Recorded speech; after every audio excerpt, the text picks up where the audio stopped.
여러분, 혹시 어처구니라는 말의 어원을 아시는지요? 어처구니는 주로 없다 라는 말이 뒤에 붙어서 상상 바뀌거나 한심해서 기가 막힐 때 쓰는 표현입니다. 그런데 어처구니 없다는 글자 그대로 해석하면 어디에다 몸을 둘지 모른다가 됩니다. 한금선이 오늘은 어처구니라는 단어의 어원을 찾아보았습니다. 도대체 흔히 쓰이는 이 말이 어디서 기원했는지 궁금했던 까닭입니다. 1970년대 이전만 하더라도 우리나라 농촌 지역에는 각 가정마다 비치된 맷돌을 흔히 볼 수 있었습니다. 맷돌은 엿기름 등 곡물을 곱게 갈거나 두부를 만들 때 불린 콩을 부드럽게 만들어주는 요긴한 생활 필수품이었지요. 그런데 이 맷돌은 아래, 위가 둥근 화강석 등으로 만들어져 있지만 손잡이 부분만 유일하게 L자형 모양의 나무로 되어 있었던 것을 기억하실 것입니다. 그 손잡이가 어처구니입니다. 맷돌은 완전히 사람의 힘으로 작동하는 수동식이어서 어처구니가 없으면 작동을 할 수 없습니다. 아무리 급한 일이 있더라도 어처구니 없이는 어떤 곡물도 갈 수가 없었던 것이니 난처하거나 황당한 일이 생겼을 때 어처구니가 없다라는 표현을 자주 썼지 않았을까 유추해 봅니다. 근래 나라 안에서도 어처구니 없는 일이 많이 벌어졌었는데 어처구니는 예전에 우리 조상님들이 일상에서 살아갈 때 반드시 있어야만 했던 존재였음을 기억해 주셨으면 합니다. 인체가 건강을 유지하는 데 있어서 꼭 필요한 3대 영양소는 탄수화물, 지방, 단백질입니다. 이 세 가지 영양소를 3대 필수 영양소라 부릅니다. 이들을 균형 있게 섭취하면 몸은 정상 체중의 건강을 유지할 수 있습니다. 그런데 현대인은 탄수화물이나 지방을 과다하게 흡수함으로써 영양이 균형을 이루지 못하게 되었고 이로 인해 비만이나 고혈압, 당뇨병 같은 난치병에 노출되었습니다. 과학이 발달할수록 비례하여 난치성 질병의 종류가 더 많아지고 있다는 것은 과학을 비웃는 아이러니가 아닐 수 없습니다. 중국의 남부지방이나 동남아시아 지방을 여행하다 보면 어깨에 길다란 대나무 막대기를 얹고 막대기의 양쪽 끝부분에 짐이 담긴 커다란 바구니나 통을 하나씩 매달고 짐을 옮기는 모습을 흔히 볼 수 있습니다. 대수롭지 않아 보이는 모습이지만 이것은 상당한 수준의 철학을 담고 있습니다. 이 방식으로 물건을 옮기려면 두 곳에 담긴 물건의 무게가 거의 같아야 합니다. 만약 어느 한쪽이라도 더 무겁거나 가벼우면 짐을 옮길 수 없게 되지요. 균형이 맞아야 된다는 의미입니다. 면역력은 질병에 대한 저항력인데 나이가 들수록 소멸됩니다.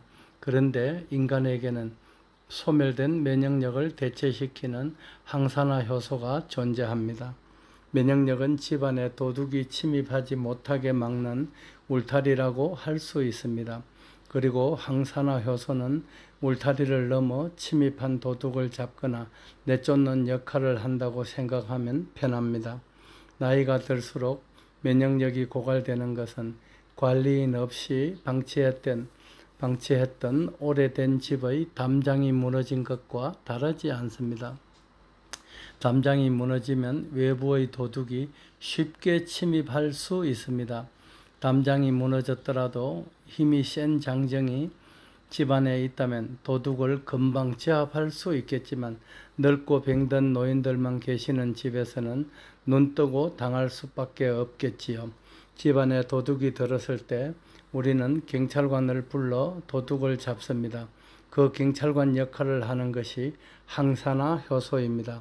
항산화 효소는 사라진 면역력을 대체하기 위해 인체 내에서 후천적으로 생성되는 물질입니다. 항산화 효소는 비타민과 미네랄에 이어 폴리페놀이라는 3대 요소를 균형 있게 섭취할 때 생성됩니다. 연세 드신 어르신들은 두 다리가 있어도 균형을 잡지 못해 제대로 못 걸으시는 경우가 많은데, 이때 꼭 필요한 것이 지팡이입니다. 두 다리를 비타민과 미네랄이라고 한다면 지팡이는 폴리페놀이라고 비유할 수 있을 것입니다.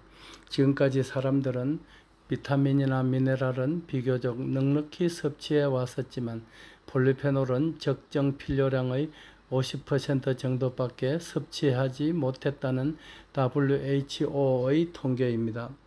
그런 까닭에 나이가 들었을 때 인체가 지닌 면역력이 소진된 후 면역력을 대체시키는 항산화 효소가 충분히 생성되지 않음으로써 인간은 여러 난치병에 고스란히 노출되는 것입니다.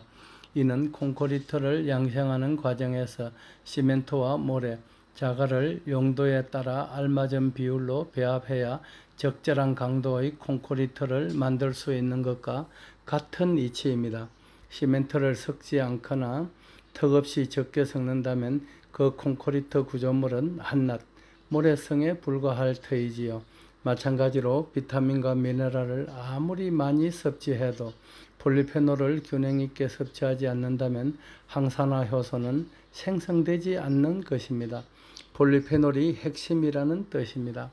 폴리페놀의 중요성은 더 강조하지 않아도 될 듯 싶습니다. 해죽수는 인체를 망가뜨리는 활성산소를 제압하고 항산화 효소를 만드는 필수 요소인 비타민과 미네랄, 폴리페놀을 균형 있게 지니고 있습니다. 그 중에서도 특히 폴리페놀은 지구상의 모든 식물체를 통틀어 해죽순에 가장 많이 함유되어 있습니다. 해죽순에 함유된 비타민과 미네랄, 그리고 강력한 항산화 물질인 폴리페놀로 하여 인체 내에서 발생하는 염증들이 즉각 사라져 버리는 까닭에 세상 사람들이 해죽순을 크게 주목하는 것입니다. 천하를 품었어도 건강을 잃으면 다 잃은 것입니다. 천하를 통일한 진시황이 49의 등창으로 죽었습니다. 세조의 둘째 아들이자 조선의 제8대 왕 예종은 19살에 왕위를 물려받았으나 적이 15개월 만에 족질, 발에 생기는 염증성 질환입니다. 족질로 세상을 하직합니다. 죽은 후에 권력이 무슨 소용이 있겠습니까? 여러분께서는 폴리페놀의 부족으로 건강을 잃는 어처구니 없는 일이 생기지 않도록 미리 대비하셔야 하겠습니다. 폴리페놀을 충분히 섭취하는 것은 체내에 항산화 효소를 생성케 함으로써 면역력을 강화시키는 것이며 생명 연장의 필요 충분 조건임을 꼭 기억하시기입니다. 해죽순 많이 드시고 부디 건강하십시오. 해죽순은 우리 국민을 건강하고 행복하게 해드리겠다는 야무진 꿈을 이루기 위해 날이 밝는 대로 또 바다로 나가겠습니다. 감사합니다.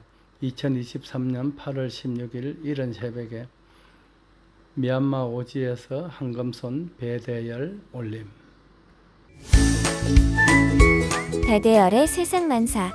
구독과 좋아요를 눌러주시면 황금손은 큰 힘을 얻습니다.